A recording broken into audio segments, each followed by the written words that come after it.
First of all, adab or politeness is a way of being with other people.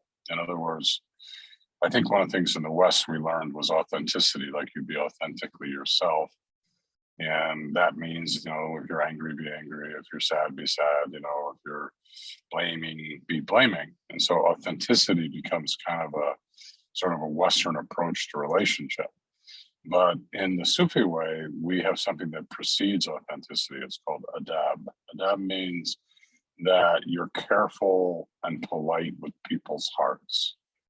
So even if you're angry, or even if you're hurt, or even if somebody's done something wrong to you, or even if somebody blames you, or anything like that, even slanders you, whatever, the first thing is we start out with this politeness. So you say, okay, rather than going into attack mode, rather than going into blame mode, I'm going to go and be polite. I'm going to say, hello, how are you? Excuse me.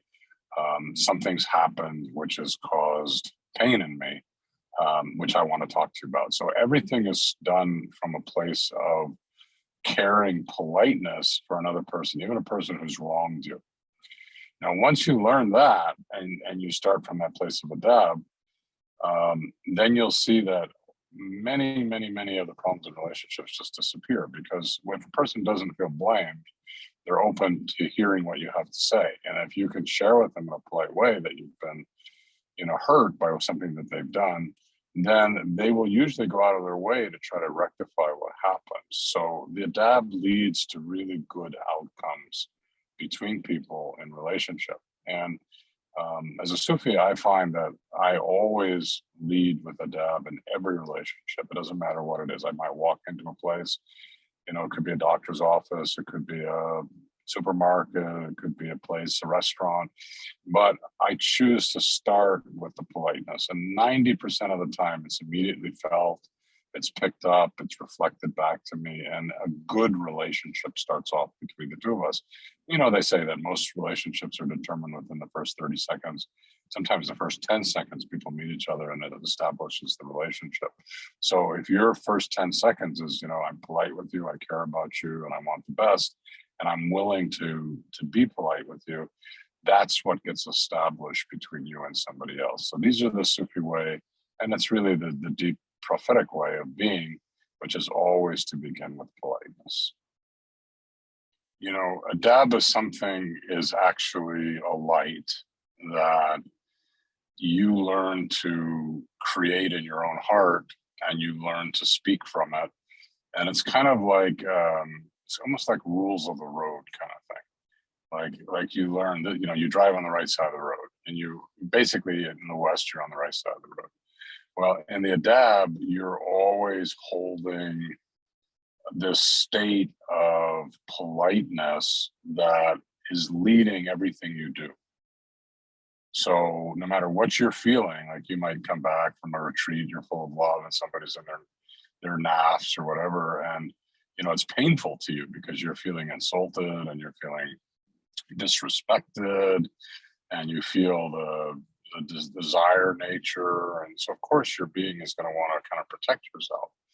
But you go back to that light in your heart and you say, no, I'm not going to jump into attack, I'm not going to jump into defense, I'm going to stay with this feeling, this light of politeness that's in my heart. So you go inside first, and you go into the adab, into that light, you hold it, and then you speak from it. And then maybe the person slams you, but you speak from it. Maybe the person does something negative to you, but you speak from it and you hold it. And you can still set limits. You can still say, well, it's very uncomfortable for me, but you're not going into attack, and you're not going into rage. You're not going into all that stuff. You're staying in the road of politeness. And you'll see that if you can do that, it'll save you a lot of heartache with a lot of people. Because you just, and the other thing I've also found is that anything that you do that is like, if for example, if you're a teacher and somebody does something wrong to you, the person who will end up in trouble is the teacher, not the person who actually started the trouble. It somehow ricochets back to us. So we have to be able to recognize, and I find for myself that every time I have left the Adab for whatever reason, it turns around and ends up as somebody saying, well, Dr. Jaffe wasn't polite, or Dr. Jaffe was angry, or Dr. Jaffe had this, or Dr. Jaffe had that.